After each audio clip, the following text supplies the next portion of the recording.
नमस्कार। आज तक के सोशल मीडिया स्टूडियो लाइव में आपका स्वागत है। मैं हूं मिलन शर्मा। और जैसा कि हम जानते हैं कि अपने शरीर को स्वस्थ रखना और स्वास्थ्य की दिक्कतों से दूर रखना बहुत ही जरूरी है। और सब कुछ जो हमारे स्वास्थ्य से जुड़ा हुआ है वो हमारे पेट से भी जुड़ा हुआ है। और पेट के तमाम जो प्रॉब्लम्स हैं, जैसे कि एसिडिटी है या ब्लोटिंग है या फिर कॉन्स्टिपेशन है, उससे जुड़ा हुआ है। और कितना जरूरी है हमारे पेट को, यानी कि हमारी गट हेल्थ को ठीक रखना, क्योंकि हमारा केंद्र है वो, और उससे हमारी जो स्वास्थ्य की हर एक चीज पर इम्पैक्ट पड़ता है। इसके बारे में हमारे से और बात करने के लिए हमारे साथ है डॉक्टर विशाखा शिवदसानी, जो एक स्पेशलाइज्ड डॉक्टर है। Fatty liver issues, diabetes, PCOS, metabolic issues पर इन्होंने बहुत ज्यादा काम किया हुआ है। और मुंबई से हमारे साथ जुड़ रहे हैं डॉक्टर विशाखा शिवदसानी। बहुत बहुत धन्यवाद करना चाहूंगी आपका, मैम। और जैसा कि हम जानते हैं कि लोग अक्सर इन चीजों के बारे में बात करने से थोड़ा सा कतराते हैं। कितना जरूरी है हमारे लिए हमारे पेट को स्वस्थ रखना? पहले तो thank you Milan, thank you आज तक। हमारे जो फादर ऑफ मेडिसिन थे हिपोक्रेटिस, उन्होंने एक्चुअली कहा था कि all disease begins in the gut. हम एलोपैथी में इसका महत्व अब भी हजारों साल बाद इसका महत्व जान रहे हैं, क्योंकि लोगों को जी। लगता है, और हम डॉक्टर को भी लगता था, कि सिर्फ डाइजेशन होता है गट में और माइक्रोब्स का और कोई काम नहीं है, सिर्फ डाइजेशन और फिर एक्सक्रीशन है। लेकिन अभी हमको पता लग रहा है कि माइक्रोब्स का महत्व डिजीज प्रिवेंशन में होता है, मोटापा में होता है, मूड में होता है। It's so much more than सिर्फ डाइजेशन। तो हम्म। इम्यूनिटी में 70% जो हमारे इम्यून सेल्स हैं गट में हैं। तो कोविड के बाद तो हमको पता है कि इम्यूनिटी रखना कितना जरूरी है। और जी। तो सब कुछ के लिए आपको जो भी प्रिवेंशन करना हो, या अगर आपको डिजीज हो और उसको आगे बढ़ने से बचाना हो, तो गट का सबसे ज्यादा महत्व होता है। That's why we need to take care of gut health. Hmm. और जैसा आपने इम्यूनिटी पर ज्यादा ध्यान दिया, और आप कह रहे थे कि कोविड के बाद से हम देख रहे हैं कि कई ऐसे साइड इफेक्ट्स भी लोगों में आना शुरू हो गए हैं। या तो अगर हम बात करें, किसी को कंप्लेन होती है कि उनकी यूरिक एसिड बढ़ गई है, कोई कह रहे थे कि उनके बाल झड़ रहे हैं, कोई कह रहे थे कि कोविड के बाद मोटापा बहुत बड़ी बीमारी हो गई थी, ओबिसिटी से लोग जूझने लग गए थे, अनहेल्दी लाइफस्टाइल बन गया था। इसमें कितना इम्पैक्ट और फैक्टर है गट हेल्थ ठीक रखने का? जैसे मैंने कहा, ये सब चीजों में गट की महत्व बहुत ज्यादा है। अगर आप सिर्फ कोविड की बात करें तो काफी लोग काफी टाइम के लिए, क्योंकि हमारे लिए भी, डॉक्टर के लिए भी, it was learning on the move. तो हम हर रोज दूसरी दूसरी चीजें लर्न कर रहे थे ट्रीटमेंट के बारे में। और हम लोग पेशेंट को पहले काफी एंटीबायोटिक्स भी देते थे। एंटीबायोटिक्स का गट हेल्थ में कितना महत्व है, क्योंकि इट इज वेरी इंपॉर्टेंट और काफी टाइम देना पड़ता है एंटीबायोटिक, लेकिन ये गट माइक्रोब्स को भी मार देता है। हमें जब हम हम्म। एंटीबायोटिक्स लेते हैं तो बहुत टाइम हमको डायरिया हो जाती है। क्यों होती है हम्म। ये डायरिया? क्योंकि जब हम एंटीबायोटिक लेते हैं तो हमारे जो गट में है उसमें अच्छे माइक्रोब्स और बुरे माइक्रोब्स दोनों होते हैं। जब बुरे माइक्रोब्स की मात्रा ज्यादा होती है अच्छे माइक्रोब से, फिर हमको जाके इन्फेक्शन होता है, और हम इसे डिसबायोसिस कहते हैं। हम जब एंटीबायोटिक लेते हैं तो वाइल ये एंटीबायोटिक ये बुरी बैक्टीरिया या वायरस या पैरासाइट को मारता है, वो अच्छे बैक्टीरिया को भी मारता है। और ये अच्छी बैक्टीरिया का एक काम है गट को ठीक रखना, ताकि हमें कॉन्स्टिपेशन या लूज मोशन ना हो। लेकिन क्योंकि ये अभी इसकी मात्रा कम हो गई है, क्योंकि एंटीबायोटिक्स को पता नहीं है कि ये गुड या बैड बैक्टीरिया है, वो दोनों को मार देता है, हमें लूज मोशंस भी होता है। तो this is direct correlation.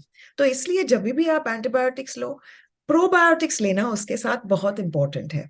But before we go ahead, I think पहले हमको व्यूअर को बताना चाहिए कि ये गट माइक्रोबायोम है क्या, क्यों हमें जी। ख्याल रखना चाहिए और क्या है। क्योंकि जी। बहुत लोगों को लगता है ये गट माइक्रोबायोम सिर्फ पेट है। This is not true, it's not just a stomach या नॉट जस्ट द इंटेस्टाइन। जहां से हम खाना खाते हैं, तो जहां से हम एक्सक्रीट करते हैं खाना, जहां से स्टूल्स होते हैं, ये पूरी जगह गट माइक्रोब से भरी हुई है।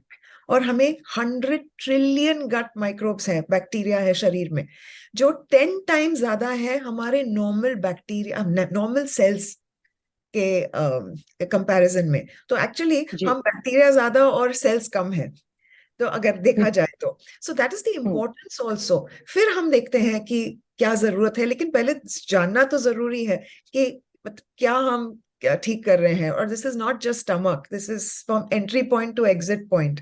और like I said, good bacteria bad bacteria दोनों प्रेजेंट है, वायरसेस प्रेजेंट है, पैरासाइट्स प्रेजेंट है, फंगस प्रेजेंट है, ईस्ट जिसे हम कहते हैं, तो ये सब प्रेजेंट है। तो हमें इसको ऐसा रखना है कि गुड बैक्टीरिया की मात्रा ज्यादा हो और बैड बैक्टीरिया की मात्रा कम हो। So that is hmm. Important, ताकि डिसबायोसिस ना हो। क्योंकि ये इम्बैलेंस अगर हो जाए और बैड बैक्टीरिया ज्यादा हो, उससे प्रॉब्लम होता है, उससे ऑटो इम्यून की कंडीशंस होती हैं, उससे हम्म। इम्यूनिटी कम होती है, उससे मोटापा होता है, उससे स्लीप हम्म। डिस्टर्बेंस होती है, इंसुलिन रेजिस्टेंस होता है। अभी तो इतना साइंटिफिक एविडेंस है कि अगर डिस्बायोसिस हो और बैड बैक्टीरिया ज्यादा हो, तो न्यूरो डिजेनरेटिव कंडीशंस जैसे अल्जाइमर्स की प्रोबेबिलिटी ऑफ दैट बढ़ती है। सो जी। डाइजेशन से इतना ज्यादा है ये। तो सोचने वाली बात है कि अगर आप अपना पेट ठीक नहीं रखेंगे, डाइजेस्टिव सिस्टम ठीक नहीं रखेंगे, तो अल्जाइमर्स जैसे जो बीमारियां हैं उनका ऑनसेट शुरू हो जाता है। ये बहुत ही संगीन बात है। आपने एक चीज बताई अपनी बातों में, स्लीप यानी कि नींद, और नींद कितनी जरूरी है हमारे जीवन में, क्योंकि अक्सर हम देखते हैं कि लोग काफी स्ट्रेस में रहते हैं, काम भी इस तरीके का होता है, या फिर कुछ लोग बस रात को नेट सर्फिंग करते हैं, नेटफ्लिक्स या फिर ऐसी चीजें देखने में अपना वक्त ज्यादा लगाते हैं और नींद कम होती है। तो इसका कितना बड़ा जो इम्पैक्ट पड़ता है गट हेल्थ पर? हाँ, वेरी गुड क्वेश्चन, क्योंकि मुझे भी बहुत लोग पूछते हैं क्लिनिक में कि स्लीप और गट हेल्थ की व्हाट इज द कनेक्शन। जब हम ठीक से सोते नहीं हैं या हमको डीप स्लीप नहीं मिलती, ना it's not just the number of hours. बहुत लोग कहते हैं हमको 5 घंटे मिले या 6 घंटे या 7 घंटे। While number of hours is important, लेकिन क्वालिटी ऑफ स्लीप उतनी ही या तो ज्यादा इम्पोर्टेंट है। तो जब क्वालिटी ऑफ स्लीप अच्छी नहीं बनती, तभी हम सवेरे के इंसुलिन ऊपर चला जाता है, तो इंसुलिन रेजिस्टेंस ज्यादा हो सकता है। और इंसुलिन रेजिस्टेंस होने से इट्स अ हार्मोन, डायबिटीज हो सकती है, पॉलीसिस्टिक ओवरी हो सकती है, दूसरे क्रॉनिक डिजीजेस हो सकते हैं इंसुलिन ऊपर जाने की वजह से। This is one thing.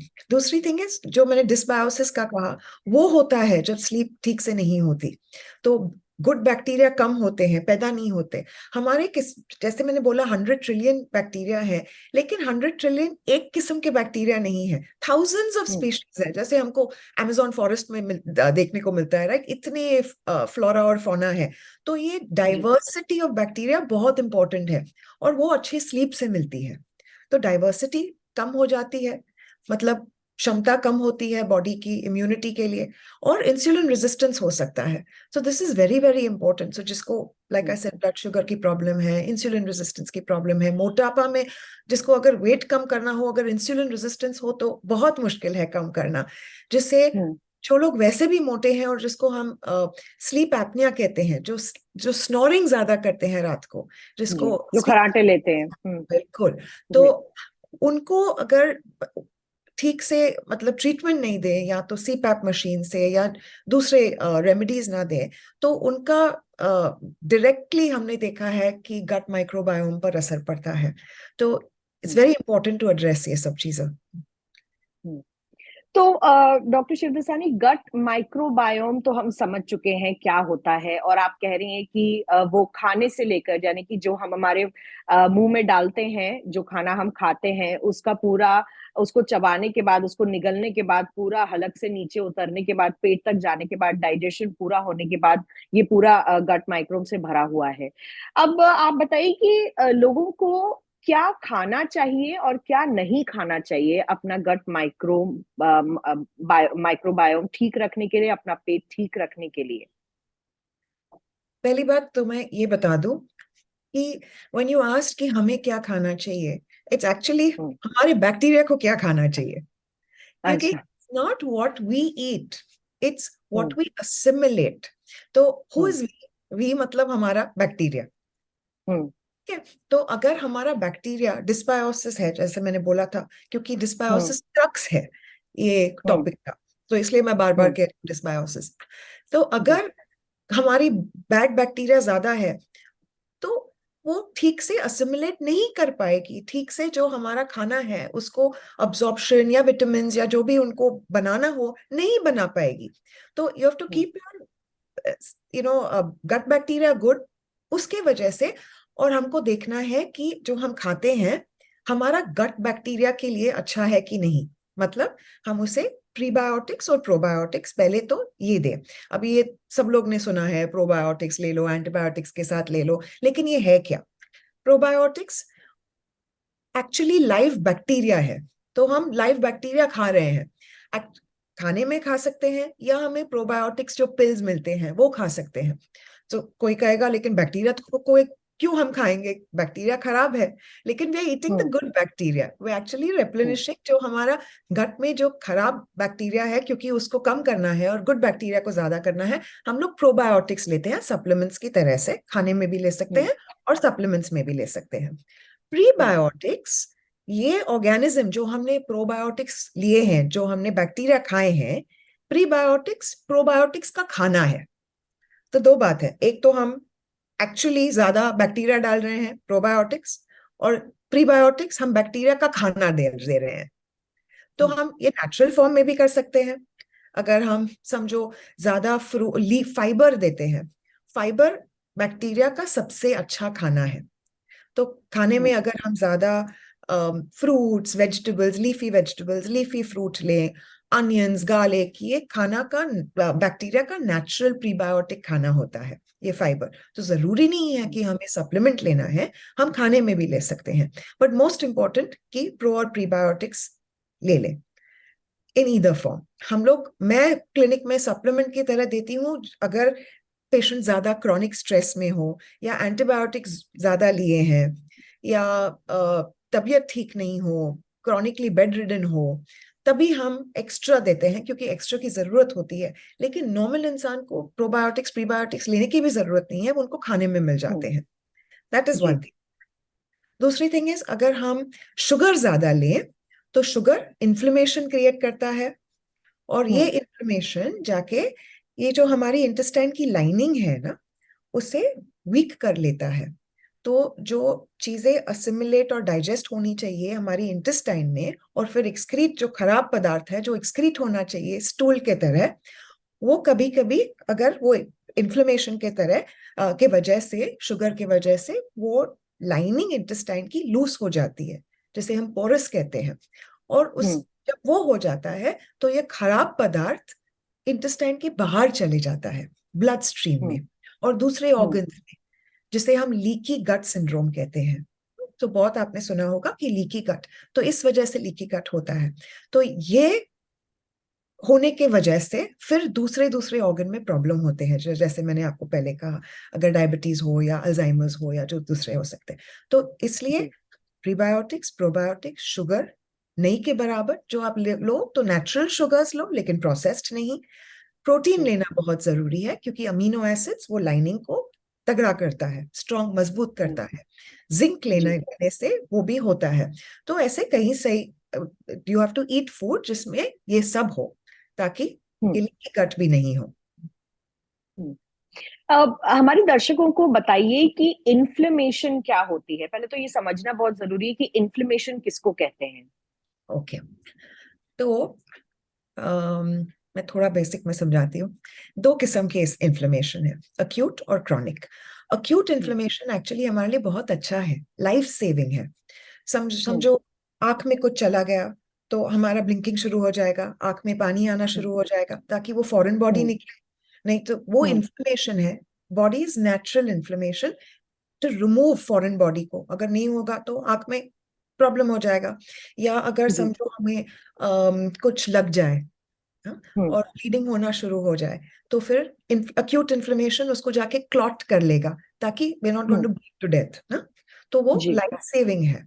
तो वो इज गुड इन्फ्लेमेशन। तो ऐसे नहीं है कि सब इन्फ्लेमेशन खराब है, लेकिन ये जो इन्फ्लेमेशन है, ये जो सेल्स जाके ये क्लॉट बनाते हैं या जो वाटरिंग आई करते हैं, अगर ये फॉरेन बॉडी निकल गया, या ये जो आपको लगा था नेल या कुछ भी वो निकल गया, क्लॉट हो गया, लेकिन ये करता रहेगा काम, मतलब फॉरेन बॉडी तो नहीं है लेकिन आंख में पानी आ रहा है और नॉन स्टॉप आ रहा है, या क्लॉट बनता रहेगा, इसको हम क्रॉनिक इन्फ्लेमेशन कहते हैं।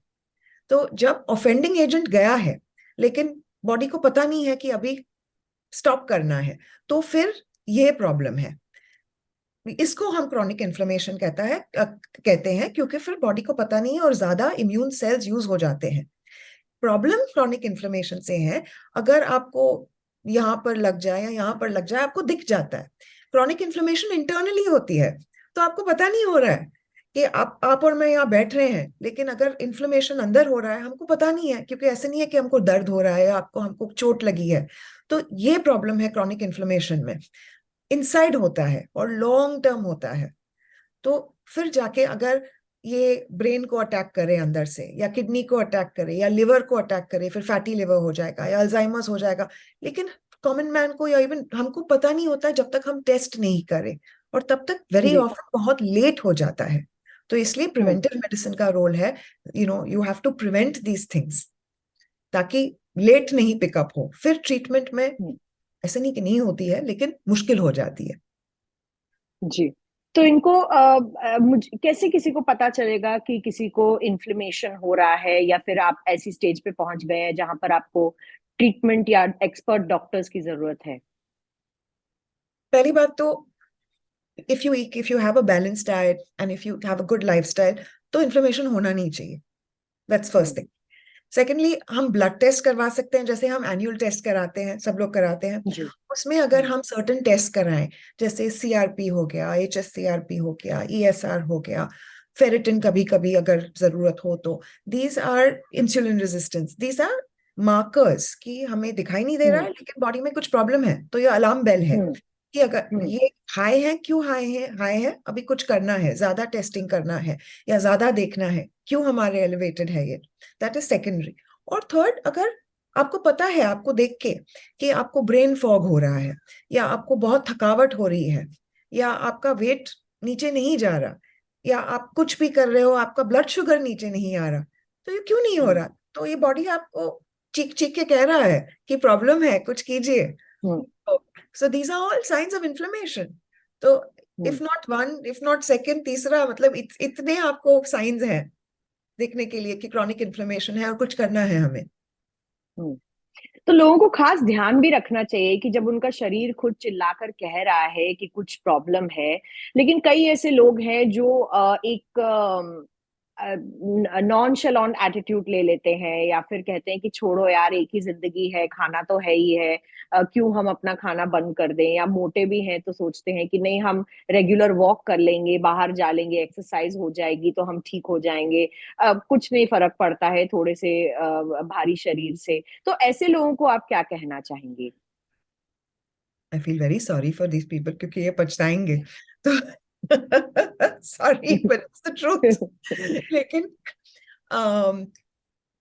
मैं मेरे क्लिनिक में प्रिवेंटिव मेडिसिन बहुत प्रैक्टिस करती हूँ, तो मैं हमेशा कहती हूँ कि डोंट वेट कि इतना प्रॉब्लम हो जाए, कि इतना मुश्किल हो फिर रिवर्स करना डिजीज। इससे अच्छा तो आप हम्म। पहले ही अपने, और गट तो अपने हाथ में है ना। हम्म। और if everything stems from the gut, कितना मुश्किल है वेजिटेबल खाना, फ्रूट खाना, कितना मुश्किल है कि हम अपने गट माइक्रोब्स को खुश रखें या हेल्दी लाइफस्टाइल लीड करें। मैं नहीं कह रही कि आप हफ्ते में 5 बार जाके जिम में वेट लिफ्ट कर लो, may not hmm. Be practical सब लोगों के लिए। या हम्म। सैटरडे संडे को नींद नहीं ठीक आ रही क्योंकि आप 3-4 बजे तक पार्टी कर रहे हो या एक्स्ट्रा ड्रिंक कर रहे हो, मैं नहीं कह रही कि संत बन के घर में बैठ जाओ और पार्टी मत करो हम्म। या कभी ड्रिंक नहीं करो। Hmm. I am saying be just sensible ना। अगर आप 80-20 भी यूटिलाइज कर लो, 80% क्लीन खाना खाइए, लाइफस्टाइल क्लीन रखिए, 20% आपको जो करना है कर लो। हम्म। क्योंकि हमारे गट माइक्रोब्स क्या चाहते हैं हमारे से, ये इतना सिम्बायोटिक रिलेशनशिप है, उनको सिर्फ हम्म। घर चाहिए। हमारा गट सिर्फ घर है उनके लिए, हम लोग उनको खाना देते हैं। और ये हमारे लिए और कितना करता है, हमको तो पता भी नहीं है कि वो हमारे गट में है, लेकिन ये हमारे डिजीज प्रिवेंशन करता है, मोटापा को कम करता है, हमें एवरीथिंग करता है, ऑटो इम्यून डिजीज से बचाता है। तो उतना तो अगर हम अपना रिस्पॉन्सिबिलिटी ना ले सके, then we have no reason to say बाद में कि ये प्रॉब्लम है, ये क्यों हुआ, because then we are responsible. ये बहुत अच्छी बात आपने कही है। लोगों को जस्ट लगता था कि पहले लोगों के दिल ही में कोई रह सकता है, लेकिन हमें जानना चाहिए कि हमारे गट में भी कोई रह रहा है, किसी का घर है। और इस तरीके से उन्हें एक पौष्टिक पदार्थ देने की जरूरत है। और अगर हम साफ सुथरा खाना खाएं, साफ सुथरे खाने से मेरा मतलब है, जैसे डॉक्टर शिवदसानी बता रहे थे, हरी सब्जियां या फ्रेश फल और सब्जियां, तो इससे हमारे शरीर में बहुत हद तक जो गट हेल्थ है, यानी कि हमारे पेट के जो स्वास्थ्य हैं वो ठीक रहेगी। और इससे हमें आगे चलकर जो बड़ी भयंकर जो बीमारियां हैं वो भी नहीं होंगी। डॉक्टर शिवदसानी, जाते जाते क्या आप कुछ और सजेशंस देना चाहेंगी कि किस तरीके से हमें किन किन चीजों पर ध्यान रखना चाहिए, और क्या और हम कर सकते हैं पेट की समस्याएं कम करने के लिए? आपने पहले मुझे पूछा था कोविड में, मुझे अभी याद आया, क्योंकि पोस्ट कोविड के बाद हमें इतने पेशेंट्स मिलते हैं जो डिप्रेशन में है, एंजाइटी है उनको, और हमें वाइल मेडिसिन लेना चाहिए। आई एम नॉट सेइंग वो सब नहीं करना चाहिए। हमें याद रखना चाहिए कि गट और ब्रेन का डायरेक्ट कनेक्शन है, जो हम अभी साइंटिफिक लैंग्वेज में बाई डायरेक्शनल कनेक्शन कहते हैं, और ये हम्म। एस्टैब्लिश्ड हो चुका है। देखो, आपको अगर एग्जाम देनी हो या अगर मुझे आपसे इंटरव्यू करना हो, तो कभी कभी हम्म। नर्वसनेस हो जाती है, और नर्वसनेस के हम्म। वजह से क्या होता है, you go to the bathroom, you have stools. Hmm. अगर हम्म। नर्वसनेस है एग्जाम के वजह से या कोई भी वजह से नर्वसनेस, तो माइंड की बात है, तो हमें बाथरूम क्यों यूज करना पड़ता है? Why do we get loose motions? Direct hmm. Connection है। तो जिसको भी एंजाइटी है, एडीएचडी है, डिप्रेशन हो, प्लीज अपना वाइल टेकिंग योर मेडिसिन याद रखिए कि गट रीपॉपुलेट, बैक्टीरिया को रीपॉपुलेट करना बहुत जरूरी है। क्योंकि मैं बहुत पेशेंट्स में देखती हूँ कि ये नहीं होता, ओवरलुक हो जाता है।